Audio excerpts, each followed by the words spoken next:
Hi guys, I just thought I'd come on and share the journey I've been on over the last 2 or 3 days because I've had my own shadow work come up, and I thought I'd share how I am dealing with it, because I know sometimes it can be particularly challenging if you are a coach or a counsellor or somebody who spends a lot of your time supporting other people, because it is always expected that the teacher has already done the work and so can support the client, and that is the case.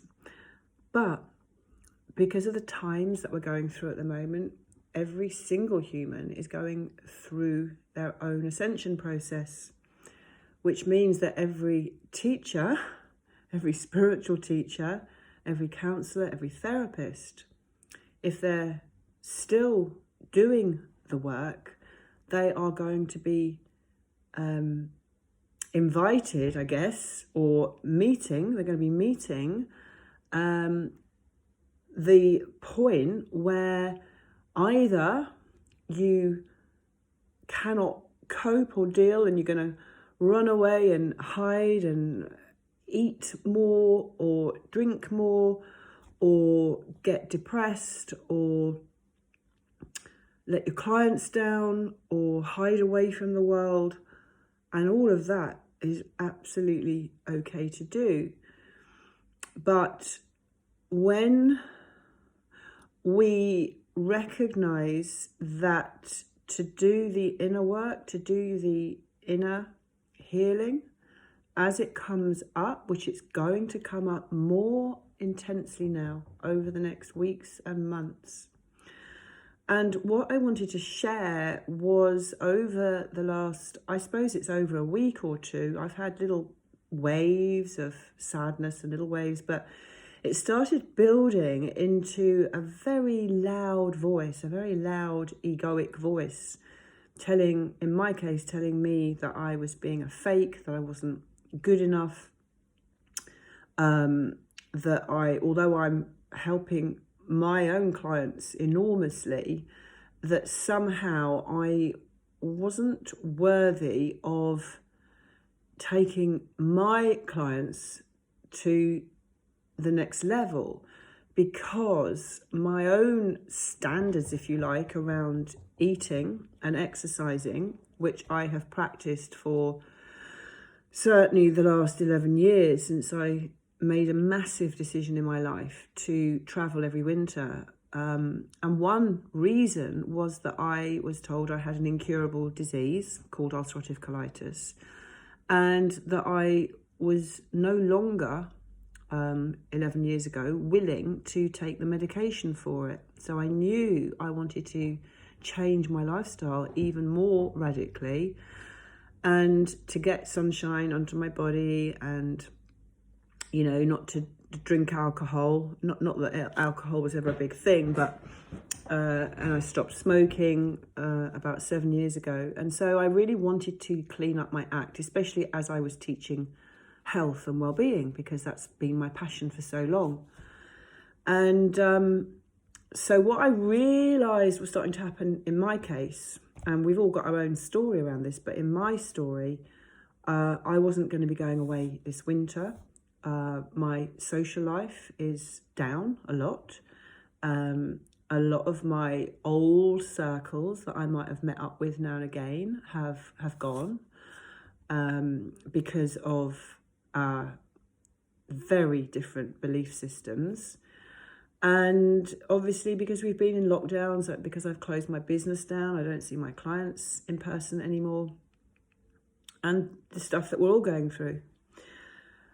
And so I knew that I'm going to be faced living alone, in my studio flat, not seeing people, on my own. I didn't verbally think this through, but when I look back over the last few weeks, that's obviously been on my mind. And so what's been happening is, instead of really, really, really feeling it, because I wasn't able to, I wasn't in a place where I could fully step out of it, which is what I do teach people to do, I found that I was just having the odd glass of wine here and there, that I was eating more cake and chocolate than usual, that my keto lifestyle over the last year really has not been there. So whereas with keto you eat very high fat and no carbohydrates, because I've been eating carbohydrates and still eating high fat, I was worried that my cholesterol would be going up, that I'm not doing my colon any good. And I started waking up in the night at like 3 o'clock in the morning, when I know a lot of people are waking up at the moment because there is so much coming up for healing. And I found myself, not as bad as when I was a smoker, but I found myself waking up in the night and actually feeling very small, a very small degree of self-loathing, of not wanting to be in my body.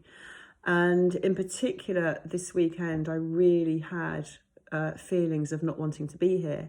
Now, that doesn't mean I wanted to commit suicide, as I know my sister, when I said it several times over the years, would always misunderstand. I think she gets it now. But when an empath, or when someone who is on this spiritual path says that they don't want to be here, or they don't want to be in their body, they don't necessarily mean that they want to die or commit suicide. But if you are an empath, you will know exactly what I mean. What it means is you're just finding it hard work being in a body, and that really all you long for is to go home to where we don't have this human experience, and to be able to say it and have it received actually is enough very often. So although you'll find that in a lot of spiritual texts and a lot of teachers, and one I quoted this week from somebody who I really like, who I quote a lot in my heart circling group, as I talk about stepping out of the situation so that you're not in the eye, so that you are observing your feelings, so you become the eye of the storm. Sometimes when you're really in it, it's not easy to be the observer as quickly as you want to be.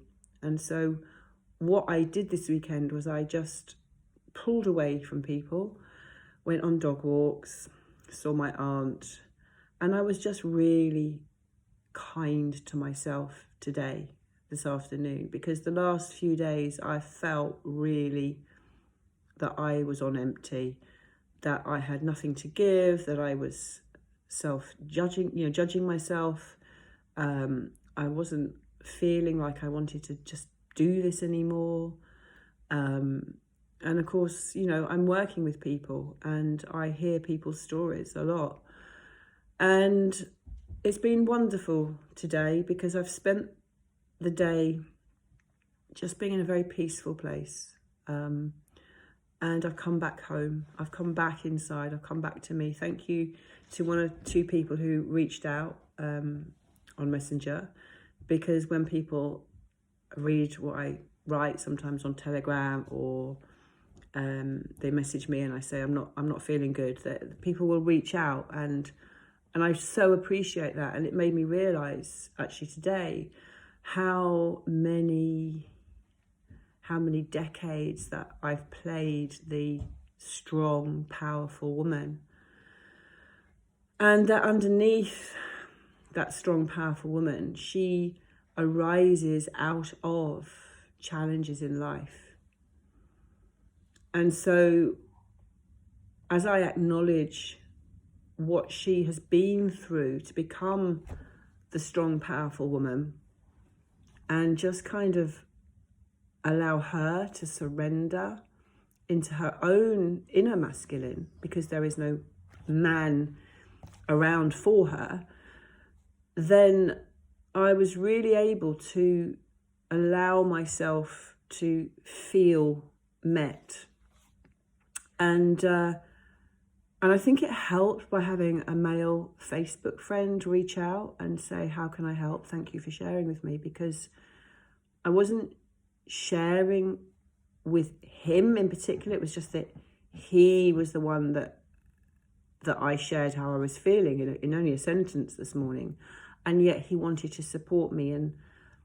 and that felt so good that it just lifted me a little and made me realise that, you know, this strong, powerful warrior woman is allowed to have days, or if it be weeks, or however long it would take for her to settle back in and surrender back into her body. And remember that she hasn't danced for a long time. She hasn't had a lot of fun or a lot of giggles as much as she usually does. She's had a bit of numbness in her toes, and she never ever has body aches or pains. Her diet hasn't been great. She had a large glass of wine yesterday when she was feeling down, and then woke up at 3 o'clock this morning thinking, what the hell are you doing? And judging herself for that. So the point of this sharing is, wherever you are at on the spectrum of helping other people, don't be hard on yourself. Allow yourself to feel whatever you feel. Recognize where you are reaching out to habits or behaviors that are not supportive of self-love, and just love that part of you that is reaching out for those behaviors or addictions, or, you know, food, whatever it might be. And just pull away and spend time in nature. Luckily, it was a beautiful day today. And come back home to you. And the added bonus is that a friend that I had a little disagreement with a few months ago has reached out again, and I'm gonna see her tonight, and we're gonna swap a little massage, and it feels good again. So thank you for listening. I hope that this will help somebody who is listening to this, and I wish you a blessed evening. And I'm going to be in a very gentle place, soft place, ready for my clients this week.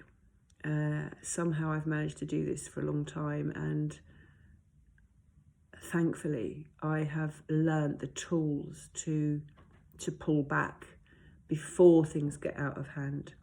But they have been out of hand for me in my life, and I've had friends who these, you know, these addictions, these behaviors, these substances, whether it be sugar, it's usually sugar,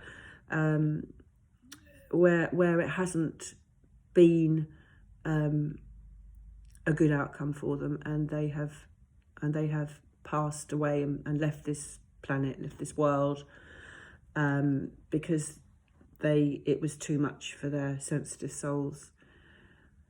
So I am a warrior, and you are a warrior as well, with a fighting spirit. Don't be hard on yourself, and just be gentle, and give yourself, always give yourself time to come back home. Many blessings, lots of love.